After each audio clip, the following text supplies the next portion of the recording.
126문. 다섯째로 간구하는 것은 무엇입니까? 답. 우리가 우리에게 죄 지은 자를 사하여 준 것 같이 우리 죄를 사하여 주시기를 간구합니다. 즉 우리가 마음으로부터 이웃을 용서하고자 하는 결심을 하는 것과 같이 그것은 우리가 은혜 안에 있다는 증거를 보는 것이니 그리스도의 보혈을 보시고 우리의 허물들과 또 우리에게 항상 붙어있는 부패한 악을 불쌍한 죄인들인 우리에게 돌리지 마시기를 간구합니다. 해설입니다. 주기도문의 후반부는 앞의 전반부와는 성격이 다른 세 가지에 대한 기원을 담고 있습니다. 그것들은 하나님과 관련한 간구를 담은 전반부와는 달라 우리들과 관련하여 간구를 합니다. 사실 하나님과 관련한 간구들이라 할지라도 그것의 실현을 위한 적용은 우리들과 관련하여 나타나게 됩니다. 이를테면 우리로 하여금 하나님의 거룩함을 깨달아 알게 하옵소서라는 간구가 없이는 하나님의 이름이 거룩히 여김을 받기를 바라는 기원을 드릴 수가 없으며 우리들을 진리의 말씀과 성령의 능력으로 하나님의 나라에 다스리시기를 간구하지 않고는 하나님의 나라가 임하기를 기원할 수가 없습니다. 그리고 육체의 소욕을 이기고 정한 심령으로 새롭게 되어 하나님의 교회를 위하여 성도로서 마땅히 감당하여야 할 의무를 다하도록 은혜를 베풀어 주시기를 간구함이 없이 하나님의 뜻이 이루어지기를 바라는 기원을 할 수는 없기 때문입니다. 하지만 네 번째부터 이어지는 세 기원들은 우리들 자신들의 삶과 직접적으로 관련한 일들, 일용할 양식을 구하는 일, 죄사함을 구하는 일, 시험에 들지 않도록 도우실 것을 구하는 일 등을 간구한다는 점에서 앞의 세 기원들과는 다른 특징을 갖습니다. 오늘 우리에게 우리의 일용할 양식을 주시기를 구하는 네 번째 간구에서 양식은 단지 육체의 생명을 유지하기 위한 식품만이 아니라 의식주, 일체와 건강 등 사람이 살아가기에 필수적인 모든 것들을 다 망라하여 포함합니다. 사람들은 영혼에 관한 일보다 육체에 관한 일에 더 예민하여 먹을 것과 마실 것과 입을 것의 결핍이나 불만족으로 인해 많은 염려와 불안을 겪습니다. 주님께서는 일용할 양식을 구하도록 하심으로써 하나님께서 생활에 필요한 모든 것을 돌보시는 분이신 줄을 믿고 확신하도록 하신 것입니다. 따라서 하나님의 주권적인 섭리를 믿지 못한다면 양식을 구하는 간구를 바르게 할 수가 없습니다. 하나님의 섭리를 믿음은 한편으로는 불안과 염려를 버리고 다른 한편으로는 탐욕을 부리지 않고 양식을 구하는 간구를 하게 합니다. 요컨대 요리문답에서 교훈하듯이 하나님이 모든 좋은 것들의 유일한 근원이심을 깨닫고 그 안에서 만족하며 모든 불안과 염려를 내려놓고 하나님의 인도에 자신을 의탁하고 일상의 필요를 간구하는 것이 네 번째 간구의 핵심입니다. 이러한 이해에 기초하여 생각할 때 일용할 양식을 구하는 것은 필요를 간절히 구함과 동시에 절제의 범위 내에서 구할 것을 요구합니다. 이러한 절제와 필요의 범위에 대한 교훈은 오늘이라는 수식어를 통해서 확인이 됩니다. 매일매일의 모든 필요를 위해 하나님께 간구함으로 우리의 삶이 하나님께 있음을 인정하고 그의 도움을 의지하여야 합니다. 따라서 일용할 양식을 구하는 사람은 다른 이에게 부당한 손해를 끼치는 것을 구할 수가 없습니다.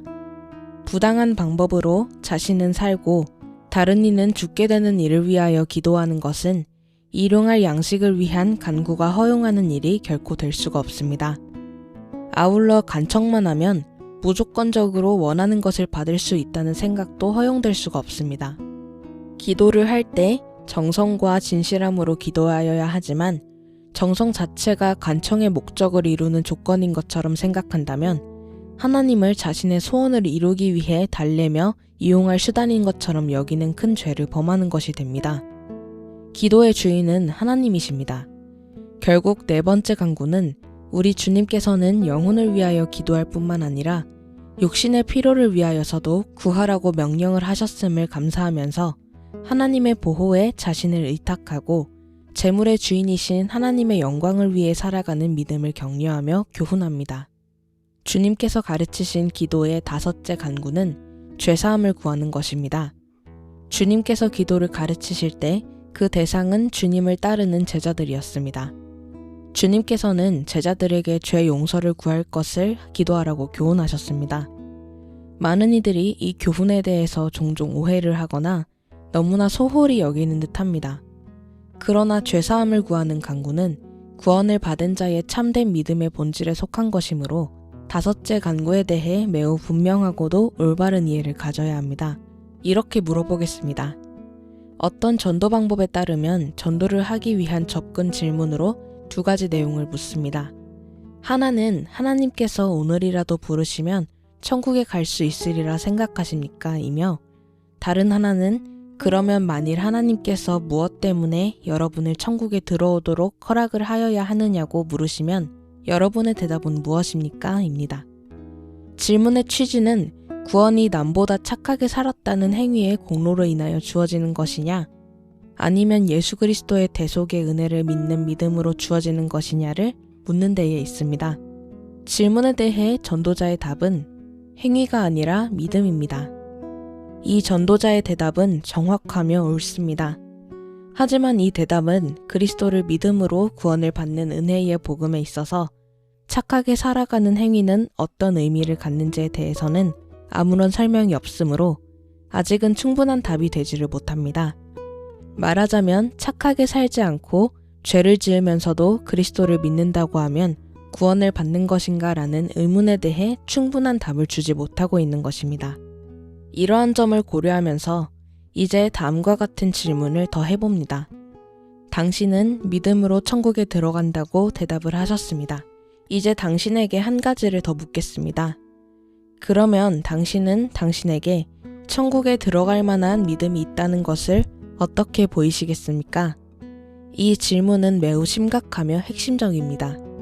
단순히 글쎄 제가 믿는다니까요, 제 말을 믿으세요 라는 말로는 충분하지 않기 때문입니다. 이 질문의 요점은 구원을 받을 만한 참 믿음이 있다는 사실을 무엇으로 증거할 수 있는지를 묻는 데에 있습니다. 우리가 우리에게 죄 지은 자를 사하여 준 것 같이 우리 죄를 사하여 주시기를 간구하는 다섯째 기원은 죄사함을 받아 구원을 받는 참된 믿음의 증거가 무엇인지에 대한 답을 줍니다. 그 증거는 하나님께서 보기를 원하시는 조건으로서 이웃에 대한 용서입니다. 천국은 자신에게 해를 가한 자를 용서하는 자에게 주어집니다. 천국은 용서의 정신을 가진 자에게 열려 있지만 그렇지 못한 자에게는 닫혀 있습니다. 다시 말해서 용서하는 자가 아니면 천국에 들어가지 못합니다. 아니, 그렇게까지 말하면 복음의 은혜를 거스르는 것이 아닐까요? 천국은 오직 그리스도의 은혜로 들어가는 것인데 왜 용서를 하는 자에게 천국의 허락이 된다고 풀이를 하는 것일까요? 믿음만으로는 충분치 않다는 말씀인가요? 초점을 잘 이해할 필요가 있습니다. 예수 그리스도의 대속의 공로를 믿는 믿음만으로는 충분하지 않다는 것이 아닙니다. 오직 믿음으로 그리스도의 대속의 공로를 받습니다. 그러나 참된 믿음은 다른 사람의 죄를 용서하는 증거를 보인다는 사실을 말하는 것입니다.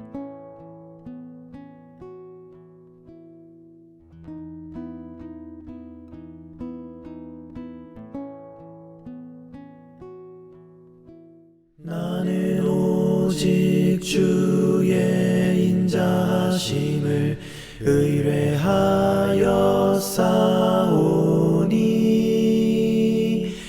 내 마음은 주의 구원을 기뻐하리.